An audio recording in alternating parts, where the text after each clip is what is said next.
Bienvenue à la maison. Nous sommes réjouis de vous partager le message de notre dernière célébration au travers de ce podcast. Bonne écoute!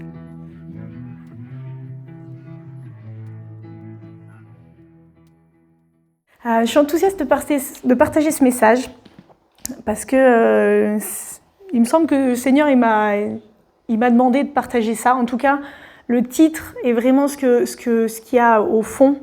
Et je m'associe à ce que Aude a prié, que vraiment chacun d'entre vous et chacun d'entre nous, et moi aussi, on puisse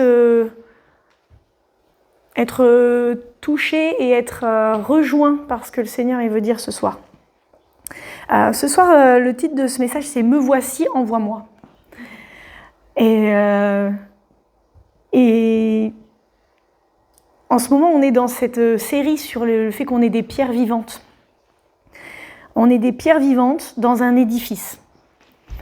Et dans ce « Me voici, envoie-moi », pour moi, il y a tout le côté d'être au bon endroit dans l'édifice. Des pierres au bon endroit dans l'édifice qui sont sensibles à la voix de Dieu, et qui vont du coup se placer au bon endroit. Dans 1 Corinthiens 12, il est tout parlé du fait qu'on est dans le corps de Jésus, chacun à un endroit. Et ça parle aussi de ce côté-là d'être des pierres. Chacun en a une fonction, quelque chose qui nous correspond, qui fait qu'on est au bon endroit là où on est fait pour ça. Il y a marqué qu'on n'est pas tous un œil, par exemple. On n'est pas tous un bras dans un corps, on n'est pas tous une jambe. Chacun a une fonction et est utile au corps. Alors le mot utilité, pour moi, il n'est pas toujours si évident. Parce que quand on parle d'utilité, au fond de moi, je me dis, oui, j'ai peur que les gens se sentent utilisés. Ou ça vient toucher un truc en moi, en tout cas. Je ne sais pas si vous aussi, il y a peut-être que moi. J'aimerais pas projeter mes problèmes sur vous, mais... Le fait d'avoir une utilité, c'est quand même quelque chose d'hyper précieux. J'aime pas trop utiliser ça et le promouvoir parce que j'ai peur que les gens se sentent utiles, comme si c'était parce qu'ils sont utiles qu'ils sont aimés. C'est pas parce qu'on est utile qu'on est aimé, on est aimé, point barre. Comme un bébé qui vient de naître, il est utile à rien du tout. Et les gens qui peuvent pas travailler dans la vie, qui sont handicapés de ça, ils sont pas utiles dans la société d'un point de vue de cette société justement. Mais ils sont utiles en quelque chose quand même. Et leur valeur n'est pas dans le fait de produire quelque chose. Donc on n'est pas aimé parce qu'on est utile, mais ça veut pas dire qu'on n'est pas utile. On a quand même tous une fonction. Et il y a de la dignité, il y a une valorisation dans le fait de trouver sa fonction dans le corps et de trouver sa place. Et pour ça, il faut être sensible à ce que Dieu dit de nous. Et du coup, on va regarder 2 personnes dans la parole qui ont été sensibles à ce que Dieu leur disait et qui ont pu dire « me voici » et qui ont dit oui. D'abord, on va prendre l'histoire du jeune Samuel. Samuel, c'est un enfant qui a été élevé par sa mère dans le but qu'il serve ensuite au temple. Et on va lire dans 1 Samuel 3, donc ceux qui veulent, vous pouvez prendre votre Bible ou votre iPhone pour lire dessus. 1 Samuel 3, versets 1 à 11. Oui, on va lire quelques passages.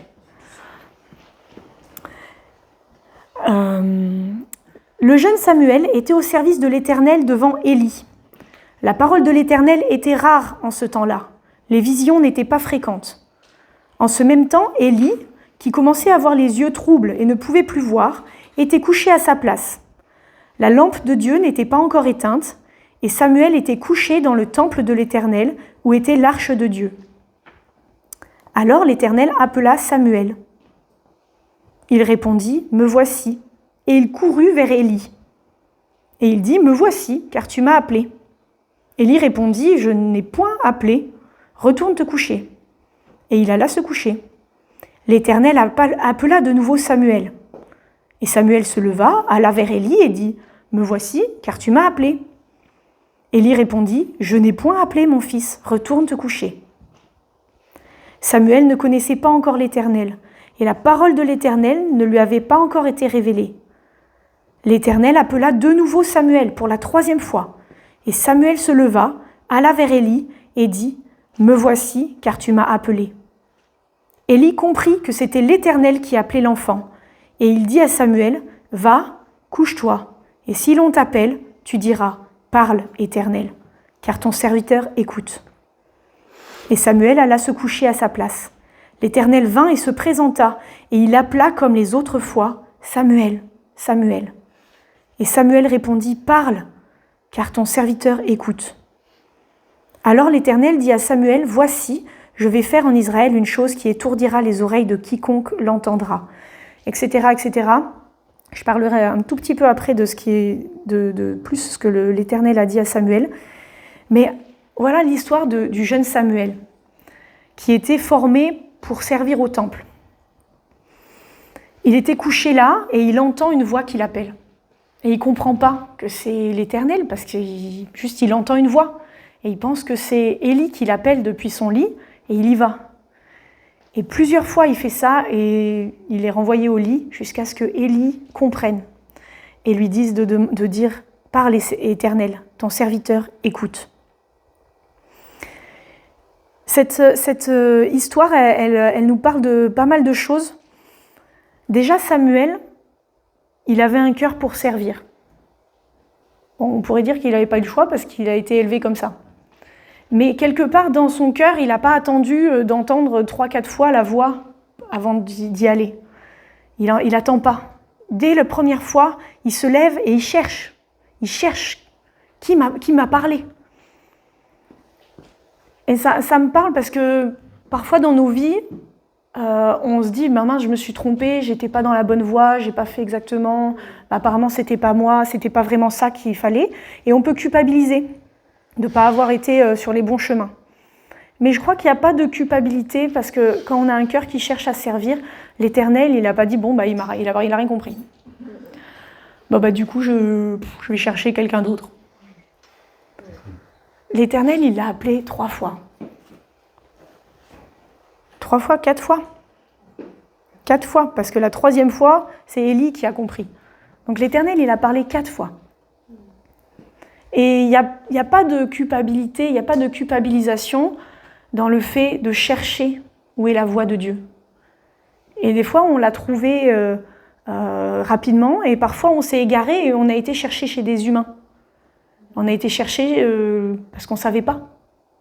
Et peut-être même dans la recherche, peut-être même vous connaissez Dieu, mais dans la recherche de votre place, de votre positionnement, de votre fonction, de à quoi vous servez, pourquoi vous êtes fait sur la terre, peut-être vous avez cherché auprès des humains. Peut-être vous avez cherché une valorisation, une reconnaissance. Peut-être on cherche au fond de nous et on ne cherche pas au bon endroit.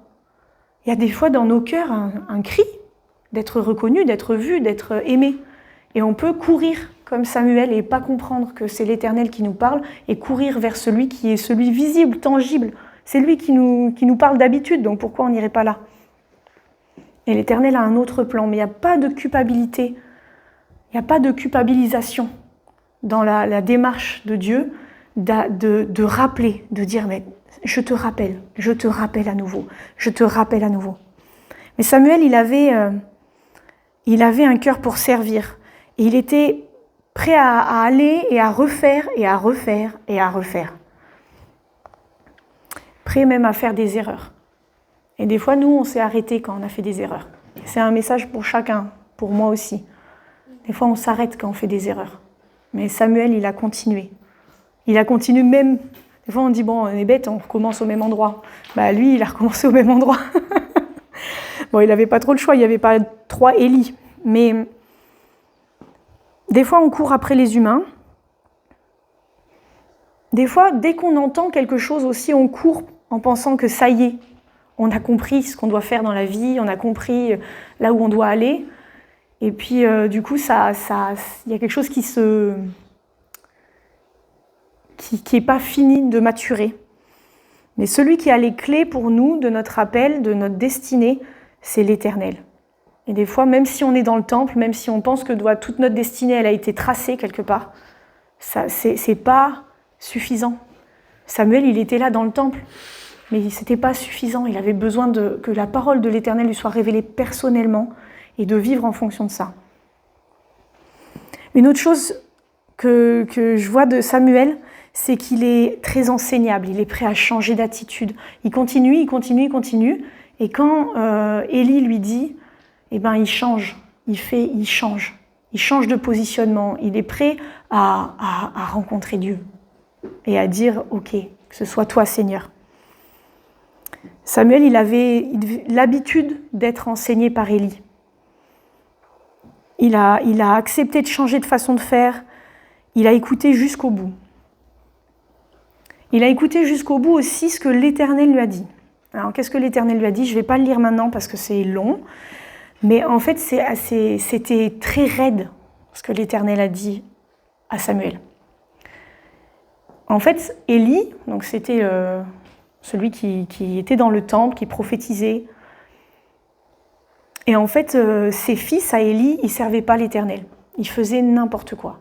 Il y avait des règles pour les sacrificateurs, ceux qui servaient au temple, les prêtres. Il y avait des règles, par exemple, quand les gens amenaient un agneau pour les sacrifices, une partie, c'était pour les prêtres, mais pas tout. Parce qu'il fallait bien qu'ils mangent, les prêtres, c'était leur boulot. Donc une partie du sacrifice, c'était pour eux, pour vivre. Mais pas tout, quoi. Parce qu'il y avait des règles. Et les fils d'Élie, ils s'en fichaient de ça. Ils disaient, bon, moi je vais mettre ma fourchette là, et tout ce que ma fourchette attrape, c'est pour moi. Et du coup, ils outrepassaient, ils volaient quelque part ce que les gens amenaient comme sacrifice. Les gens, ils n'amenaient pas leurs sacrifices pour eux, ils amenaient les sacrifices pour Dieu. Ils n'amenaient pas les sacrifices pour nourrir les prêtres, quoi. Et eux, ils volaient. Et il y a une autre chose grave que les fils d'Élie ont fait. Il est écrit que les fils d'Élie, ils ont couché avec les femmes qui venaient se rassembler devant la tente de l'assignation. Quand j'ai relu ça, je me suis dit que c'est pas juste une histoire de coucher avec quelqu'un. C'est une histoire d'abus d'autorité. C'est une histoire d'abus. Quand quelqu'un qui est en autorité sur un lieu de culte s'approche des femmes et utilise son pouvoir pour aller jusqu'à ses fins, c'est grave. C'était pas que de la débauche, si on veut. C'est une débauche aggravée, vraiment. Et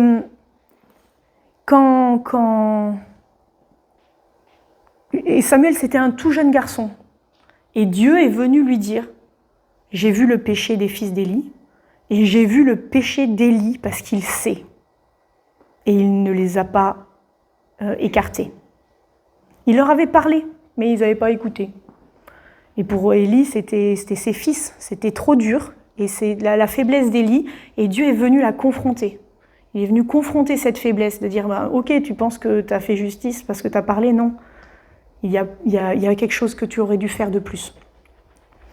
Et Samuel, tout jeune comme ça, il reçoit cette parole de Dieu, que la postérité de Élie, en fait, elle va plus jamais servir au temple, en fait. Que Dieu a décidé de punir gravement ce qui s'était passé.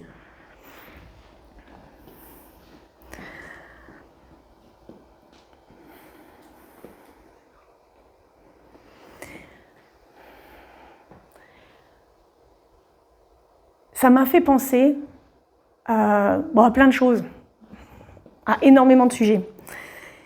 Mais parfois dans nos vies, on voit des choses qui ne vont pas dans le monde et dans l'Église. Là, c'est dans l'Église. Le thème, là, c'est, en tout cas de Samuel, c'est dans le temple, c'est dans l'Église. Et parfois dans nos vies, on voit des choses qui ne vont pas. Et peut-être, le fait d'avoir vu, ça fait de vous des gens qui pourront changer des choses.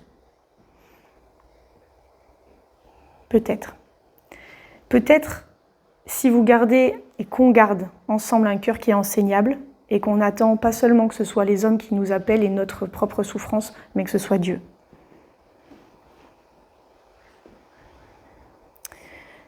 Il y a plein de choses à réformer dans ce monde et il y a plein de choses à réformer dans l'Église. Il y a des choses où on est conscient, même nous qui sommes un peu plus âgés que certains. Il y a des choses où on n'est pas conscient. Il y a des choses où on ne réalise même pas. Et certains, peut-être, vous allez dire, mais en fait, ça va pas du tout, ou ça, j'aimerais changer, ou ça, dans le monde entier. Mais il y a notre petite structure à nous, mais il y a aussi l'Église en général. Il y a le monde en général. Mais je voulais vraiment vous encourager ce soir à chercher le Seigneur si vous voyez des choses qui ne vont pas dans l'Église. À chercher le Seigneur jusqu'à ce que ce soit lui qui vous dise les choses. Et avoir la crainte de Dieu. Et de ne pas partir juste parce que il y a des choses qui nous ont gavés, donc on part la fleur au fusil en voulant tout changer. Et Samuel, il y a une autre chose qu'il a fait, c'est qu'il, même si Dieu lui avait parlé, et je pense qu'il y a plein de gens au milieu de nous, il y a des choses qu'on a sur nos cœurs que Dieu nous a dit, il a attendu le bon moment. À la fois pour le dire, et en plus il n'avait rien à faire à part dire, parce qu'en fait ça s'est passé quelques temps plus tard sans qu'il ait besoin lui de faire quoi que ce soit. C'était pas à lui d'opérer, mais c'était à lui de dire à Élie. Et il a attendu. Il ne devait pas emmener très large non plus, hein, de le dire. Mais il y avait quelque chose d'attendre. Et Élie lui a dit, mais sévèrement, il lui a dit, tu as intérêt de tout me dire. Il a même presque maudit, il a dit que l'Éternel te réprime si tu ne me dis pas. Et là, il y a comme une autorisation, quelque chose. Et Élie, il savait que c'était la parole de Dieu, que c'était vrai en plus. Et ouais, je voulais vraiment dire Jésus, me voici, dire oui à l'appel qu'on a sur nos vies, dire oui à ce que le Seigneur fait brûler sur nos cœurs, ça demande un oui, mais ça demande du temps. Et pour Samuel, bon, c'est raconté comme ça, puis ça a quand même pris qu'une nuit, mais il y a un côté d'un processus. 3 fois, il est allé voir Élie avant de comprendre que c'était l'Éternel. C'est même pas lui qui a compris, c'est quelqu'un d'autre qui lui a dit. Et après, il y a l'Éternel qui lui dit, et il y a du temps. Et il y a encore du temps avant que ce qu'il a dit se passe vraiment et s'opère. Et voilà, dans cette première histoire de quelqu'un qui dit oui à l'Éternel, qui dit oui, me voici, j'avais vraiment ces côtés-là de dire, de rester près de l'Éternel pour avoir le fin mot de l'histoire. Et de rester avec lui jusqu'à ce qu'il nous donne l'entièreté. Et de ne pas courir vers les hommes, de pas courir en brandissant un bâton. Ça, c'est pas bien. Et puis faire confiance que le Seigneur, il le fait. Le Seigneur, il fait les choses. J'ai un autre exemple de oui au Seigneur, qui est un peu plus joyeux. C'est Marie. On connaît tous l'histoire de Marie. Marie. Pas Marie-Madeleine, pas Marie de Magdala, pas Marie, la mère de Jésus. Alors, on va prendre dans Luc 1, verset 26. C'est de nouveau une histoire. Au 6e mois, l'ange Gabriel fut envoyé par Dieu dans une ville de Galilée, appelée Nazareth, auprès d'une vierge fiancée à un homme de la maison de David, nommé Joseph. Le nom de la vierge était Marie. L'ange entra chez elle et dit « Je te salue, toi à qui une grâce a été faite. Le Seigneur est avec toi. » Troublée par cette parole, Marie se demandait ce que pouvait signifier une telle salutation. L'ange lui dit « Ne crains point, Marie, car tu as trouvé grâce devant Dieu. Et voici, tu deviendras enceinte, et tu enfanteras un fils, et tu lui donneras le nom de Jésus. Il sera grand, il sera appelé Fils du Très-Haut, et le Seigneur Dieu lui donnera le trône de David son père. Il régnera sur la maison de Jacob éternellement, et son règne n'aura point de fin. » Marie dit à l'ange « Comment cela se fera-t-il, puisque je ne connais point d'homme ?»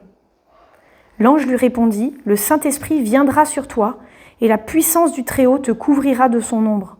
C'est pourquoi le saint enfant qui naîtra de toi sera appelé Fils de Dieu.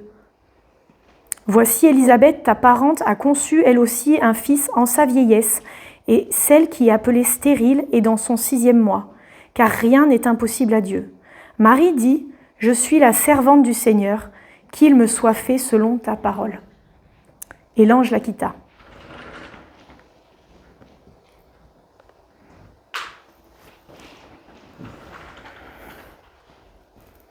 Alors Marie, C'est une autre histoire, mais quand même, c'est une jeune fille qui suit les lois de Dieu, comme Samuel dans le temple. C'est une jeune fille qui suit les lois de Dieu, qui est une jeune fille qui suit tout ce qu'il faut faire, qui se garde pure, qui attend le mariage. Et elle reçoit la visite d'un ange. Et cet ange lui annonce qu'elle sera la mère du Messie. Alors elle n'a aucune idée de à quoi ça correspond. Elle ne savait pas du tout qu'il allait se passer ce qui s'est passé. Elle sait qu'elle est en train de vivre l'expérience la plus incroyable que quelqu'un puisse expérimenter. Pas sûr qu'elle réalise complètement non plus. Mais en tout cas, un ange la visite et lui parle de la part de Dieu. Une des choses que j'apprécie de ce dialogue, c'est justement que c'est un dialogue. Et que Marie, toute sainte quelque part, qui connaît les lois de Dieu, qui sait tout ça, elle questionne quand même, genre, oui, ok, mais et donc ? Et comment ça va se passer ? Et il y a plein d'exemples dans la parole, de moments où des gens ont reçu des paroles de Dieu, et ils sont rentrés en dialogue, et même des fois en contestation. Moïse avec le buisson ardent, non, en fait, j'ai pas envie d'y aller, je bégaye, je veux pas y aller. Et Dieu essaye de le convaincre, et il dit redis non. Et j'aime ce côté-là de dire la parole de Dieu sur nos vies, elle n'anéantit pas notre volonté et notre droit quelque part à comprendre ce qui se passe, même si des fois il faut dire oui sans comprendre. Hein. Enfin, en tout cas, Marie, elle a dit oui, elle n'avait pas compris l'entièreté. Hein. Parce que je dis que c'est plus joyeux, mais c'est pas si joyeux. Une fois qu'il était ressuscité, oui, c'était plus joyeux. Mais il y a eu des moments où c'était pas joyeux du tout. Elle savait pas ce qui allait se passer. Donc on dit oui à Dieu, on connaît pas l'entièreté du truc. Mais il y a quand même on est engagé dedans. On n'est pas des esclaves. Paul, il dit que lui-même, il s'est rendu esclave de Christ. Mais c'est de lui-même qu'il le fait. On n'est pas esclave comme ça, Dieu a dit, voilà, tu fais et puis t'as qu'à te la fermer, quoi. C'est pas ça du tout la volonté de Dieu pour nos vies. Il n'y a rien de dominant et d'abusif en Dieu. Dieu dit, et on a le droit de dire, mais attends, mais comment ça va se passer cette histoire ? J'ai pas toutes les cartes. Et ça, c'est vraiment quelque chose que je vous encourageais. Et on n'a pas été jusque-là dans les annonces, mais dans 15 jours, il y aura un jeudi soir qui va être sur justement le fait d'entendre Dieu, il me semble, c'est ça ? Et avec Elvire et Avirail, qui sont des chers amis à moi, à nous, à plusieurs ici, mais qui sont des cadeaux de Jésus pour l'humanité. Donc je vous encourage à aller à cette soirée-là.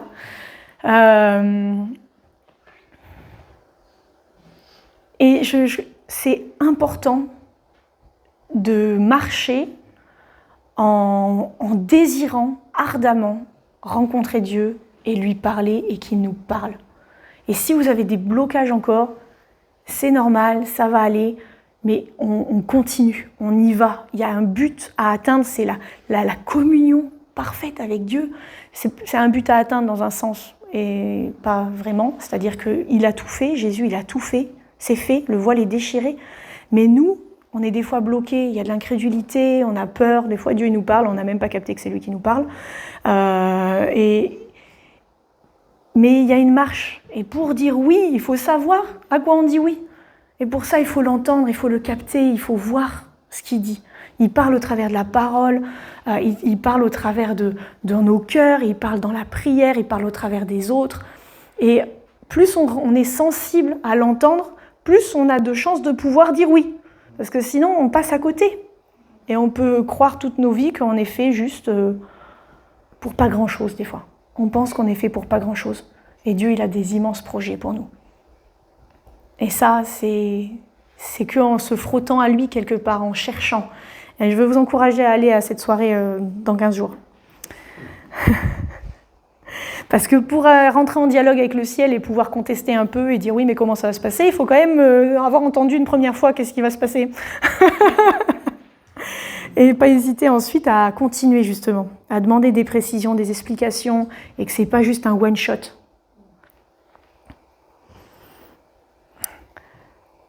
La chose que Marie a fait, qui est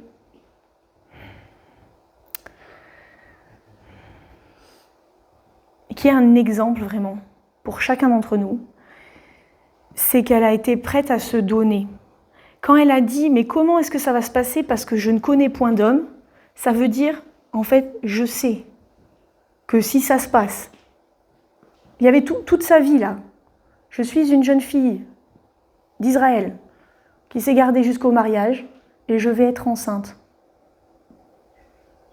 Dans cette question-là, il y a toute sa réputation, il y a tout son schéma de vie, en fait, je suis là, il y avait tout ça devant moi, une vie normale, une vie tranquille, avec un homme qu'elle aimait apparemment, enfin, il n'y a rien qui dit le contraire, mais en tout cas, il y avait beaucoup de respect entre eux, beaucoup d'affection, parce que la façon dont ça s'est passé. Et Dieu arrive et il dit, en fait, est-ce que tu es prête pour un petit plus ? Un tout petit plus, hein ? Tout petit. Un petit ventre. Un petit bébé. Et en fait, ça bouleverse toute sa vie. Après, le bébé est né, ils doivent partir en Égypte parce que sinon il va être tué, et reviennent. Toute sa vie, il n'y a rien qui se passe normalement. Leur fils, il a, je sais pas, une dizaine d'années, il enseigne au temple, il le cherche partout. Normal, voilà. Après, des foules entières suivent son fils, elle ne peut même pas y accéder. Il n'y a plus rien de normal. Elle se fait rejeter au milieu des autres parce qu'il a une mission plus grande. Enfin, il n'y a plus rien de normal dans sa vie. Elle devient la mère de celui qui parcourt le monde en sauvant les gens, en les guérissant. Et après, elle devient la mère de celui qui meurt sur la croix. Et ça, c'est impossible à imaginer. De savoir que son fils, il est fait pour quelque chose et de le voir comme ça. Parce que Marie, elle avait aussi, comme tous les Juifs, à chaque fois je dis ça, mais les Juifs, ils pensaient que le sauveur de l'humanité, le Messie, il allait venir, il allait prendre une épée, il allait mettre les Romains dehors et il allait s'asseoir sur un trône. Et Marie, elle devait pas... c'était pas l'exception, hein. Je pense qu'elle avait la même notion d'un Messie, en fait. Mais il n'y a rien de tout ça qui s'est passé. Il s'est passé le Messie souffrant sur la croix. Et elle, au pied de la croix, avec Jean, qui perd son fils, qui perd tout, qui ses entrailles déchirées. Du début à la fin, c'est une question des entrailles. Du début à la fin, c'est une question de don de soi. Du début à la fin, c'est une question de perdre sa réputation, de devenir celle... Elle était la mère qui avait eu un enfant hors mariage. Après, elle était la mère de celui qui, les pharisiens, ils veulent le lapider, mais qui fait des miracles, donc yo-yo émotionnel de fou, genre certains ils trouvent que ton fils c'est la honte, les autres ils pensent que ton fils c'est vraiment celui qu'il faut. Et après, elle devient la mère de celui qui est comme un condamné, meurtrier sur la croix. Et après, elle devient celle qui est avec les disciples et qui croit et qui continue et qui reçoit le Saint-Esprit. Mais c'est une vie... C'est une vie incroyable, c'est une vie de yo-yo, c'est une vie d'intensité. Moi, je préfère une vie comme ça, en fait. Même si, bon, ce sera moins quand même intense. Mais quand même dans le don de soi, dans l'idée de est-ce que je veux une vie normale, pépère, ou est-ce que je suis prête à dire oui à Dieu pour son petit plus ? Même si ça doit me coûter le schéma de vie que j'avais pensé. Même si ça doit me coûter ce que mes parents pensent de moi. Je pourrais citer plein de gens que je connais déjà, pourtant ça fait que quelques années que je suis dans le ministère, qui, parce qu'ils ont dit oui à Dieu, et après ils ont dû confronter les parents qui ne comprennent pas. Oui, du coup, tu as fait des études, tu fais rien de ce que tu avais, pourquoi tu as travaillé pendant des années, et financièrement, et on préférerait que tu te cases, c'est un choix de vie qui vient confronter nos besoins de sécurité, nos façons de voir. Et je dis pas, franchement, Dieu, il peut se révéler dans une vie avec un CDI et une jolie maison, et Dieu peut vous utiliser, alléluia. Mais dans le petit plus, vous serez toujours confrontés à vos insécurités. On sera toujours confronté dans ce petit plus à quelque chose qu'on ne contrôle pas et qui du coup nous insécurise. Et ce soir, je voudrais prier pour ceux qui veulent ce petit plus. Ceux qui voudraient dire oui pour entendre la voix de Dieu sur leur vie, ou oui pour quelque chose que vous avez déjà entendu mais que vous avez un peu laissé de côté, oui pour dire Jésus, en fait, même si ça fait plein de fois que je le fais, je te redonne ma vie. Je veux ce petit plus, je veux connaître ta vie. Marie, elle a eu le Saint-Esprit qui est venu, qui l'a couvert et elle a enfanté. Et tous les disciples et les chrétiens depuis sont enfantés aussi de l'intérieur et le Saint-Esprit vient révéler la nature de Jésus, la vie de Dieu en nous.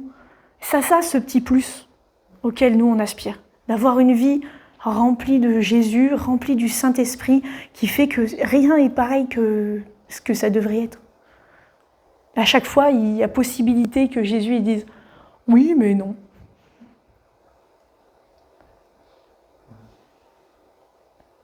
Mais Dieu a un projet pour chacun d'entre nous. Il a un projet de paix et non de malheur. Il a des projets d'espérance. Et nous, on veut contrôler, on veut garder nos sécurités parce qu'on est humain et qu'on aime bien quand c'est facile ou qu'on aime bien quand on sait où est-ce qu'on va. Et la vie avec le Saint-Esprit, c'est qu'on ne sait pas trop où est-ce qu'on va.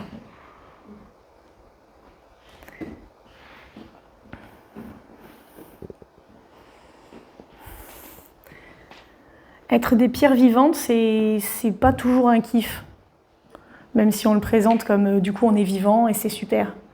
Parce que c'est mieux d'être vivant que d'être mort. Mais dans la vie, il y a aussi des choses qui sont pas toujours un kiff. Donc c'est pas toujours une vie instagrammable. J'étais à la plage, après j'ai mangé une glace, après j'étais super avec mes amis, youpi, je fais une photo. C'est pas ce genre de vie.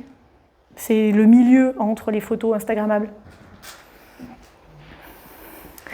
Mais Jésus, il a dit dans Jean 4, verset 32, quand les disciples voulaient lui donner à manger, il a dit « J'ai à manger une nourriture que vous ne connaissez pas. » Les disciples se disaient donc les uns aux autres « Quelqu'un lui aurait-il apporté à manger ?» Jésus leur dit « Ma nourriture est de faire la volonté de celui qui m'a envoyé et d'accomplir son œuvre. » Et je peux vraiment témoigner qu'il y a une nourriture à faire la volonté de Dieu. Il y a une nourriture intérieure, un fondement, quelque chose où on sait qu'on est fait pour ça, qu'on sait qu'on est au bon endroit, au bon moment. C'est une nourriture pas forcément physique. Je n'ai pas arrêté de manger. Mais c'est une nourriture pour l'âme. C'est une nourriture d'un apaisement, de savoir qu'on est au bon endroit. Et je crois qu'il y a plein de choses de développement personnel, de recherche d'être bien, de recherche d'être heureux, que finalement n'apaisent pas l'âme. Il y a plein de richesses et plein de joie et plein de super choses qui ne sont pas mauvaises en soi, mais qui n'apaisent pas l'âme. Tant qu'on ne sait pas qu'on est exactement au bon endroit, au bon moment, avec les bonnes personnes, à faire exactement ce pourquoi on sait qu'on est fait. Et tout à l'heure, on disait une vibration dans le mot de Jésus, quelque chose des vibrations. Et bien moi, je veux trouver l'endroit là où je suis faite pour vibrer, là où je suis faite pour aller en harmonie avec les autres vibrations des autres, et que ces pierres vivantes, ce soit un édifice qui résonne, et que ce soit le bon endroit, et que ce que je suis comme fréquence, ça fasse pas tâche au milieu, mais ça soit dans un bon équilibre, et que ce que je suis, ça résonne avec les autres, et qu'ensemble, on fasse quelque chose qui est beau, qui est juste, qui est céleste, et qui élève le monde. Amen. Et ça, c'est possible pour chacun d'entre nous, en disant oui à Jésus. Ça demande du boulot sur soi, ça demande d'abandonner sa vie, ça demande de dire oui. Alors on va prier, et ceux qui veulent dire oui à Jésus, ceux qui veulent dire oui à plus de lui, à ce petit plus, à vivre une vie en abondance, à dire oui, je veux rester enseignable, oui, je veux aller jusqu'au bout de ce que tu me donnes, oui, je veux laisser de côté même ma réputation et la façon dont mes parents me voient et dont les gens m'ont connue jusqu'ici. Et je suis prête à dire oui, je suis prêt à dire oui à la vie du Saint-Esprit, à rentrer dans ce dialogue, à rentrer dans une communication active qui me bouge à l'intérieur, qui me confronte même. Mais je suis prête, je veux y aller, je suis prêt, je veux y aller. Mais je vais vous encourager, on va prier. Puis si vous voulez vous lever ou faire un pas pour montrer, ou certains si vous voulez vous mettre à genoux, vraiment sentez-vous libre dans ce temps de manifester que vous voulez dire oui à Jésus.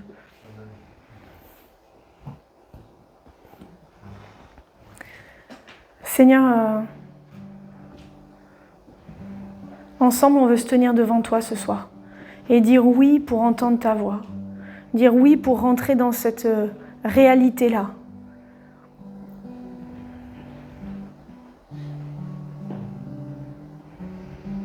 Oui pour rentrer dans ce dialogue jusqu'à ce que je sois exactement la pierre qui vibre au bon endroit, au milieu des autres qui vibrent et que ça fait quelque chose d'harmonieux. Oui pour ce plus dans ma vie. Oui pour être ensemencé de ta vie.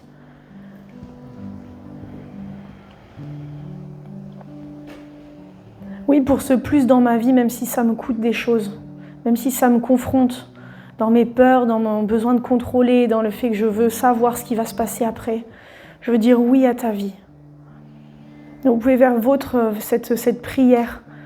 Et vous pouvez prier à mi-voix, à haute voix, dire Jésus, je dis oui à ce que tu as pour moi. Oui à tes projets pour ma vie. Oui pour t'entendre, oui pour rentrer dans ce dialogue, oui pour être avec toi Jésus et pour confronter ce que je crois et ce que toi tu dis. Pour rentrer à nouveau, même s'il y a des fois on s'est arrêté le long du chemin, pour rentrer à nouveau dans cette confrontation, pour dire Jésus que ta volonté soit faite. Sur la terre comme au ciel, mais dans ma vie comme au ciel, en premier. Pas loin, pas sur la terre, partout, comme si c'est juste quelque chose de détaché, mais proche de moi, dans ma vie comme au ciel. Qu'il en soit fait dans ma vie comme dans ta vie, Jésus. Tu es le premier qui a dit oui. Tu es le premier qui a dit oui. Ta volonté, Père, et pas la mienne. Tu es l'exemple parfait.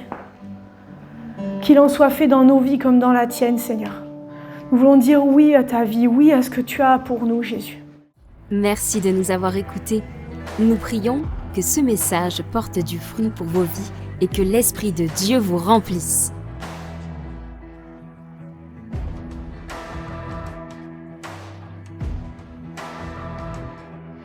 Si vous souhaitez participer à l'une de nos activités au Lexington Café, dans les maisons ou à nos célébrations du dimanche soir, n'hésitez pas à nous contacter sur égliselamaison.fr ou via les réseaux sociaux. À bientôt, à la maison.